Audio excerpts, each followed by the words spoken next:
সবার আগে এই সবার আগে বাংলাদেশ কেবল একটি স্লোগান নয়, সবার আগে বাংলাদেশ একটি দর্শন, একটি ফিলসফি।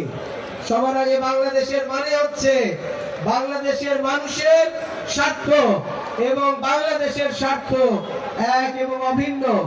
বাংলাদেশের মানুষের স্বার্থ রক্ষা হলেই বাংলাদেশের মানুষের স্বার্থ রক্ষা হবে এবং বাংলাদেশের মানুষের স্বার্থ রক্ষা হলেই বাংলাদেশের স্বার্থ রক্ষা হবে।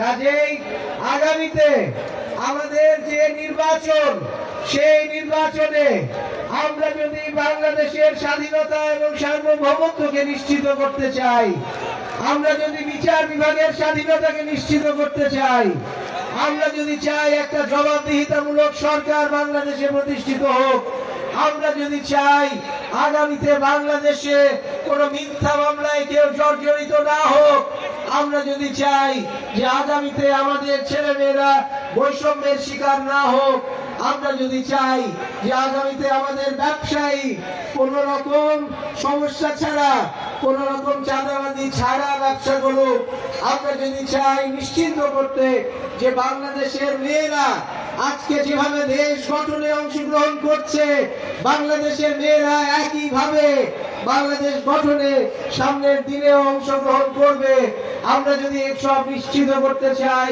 তাহলে আগামী 12ই ফেব্রুয়ারি নির্বাচনে ধানের শীষ প্রতীককে বেছে নিয়ে আমাদেরকে সামনের দিনগুলোকে রচনা করতে হবে, যাতে আমরা একটি ভোটের মাধ্যমে একটি ইতিহাস রচনা করতে পারি। একটি ভোট একটি বুলেটের চাইতে অনেক বেশি ক্ষমতাধর। এই কথাটা মনে রেখে আগামীতে আমাদেরকে এই নির্বাচনে আমরা কোন দিকে যাব সেই সিদ্ধান্ত ইনশাআল্লাহ নিতে হবে।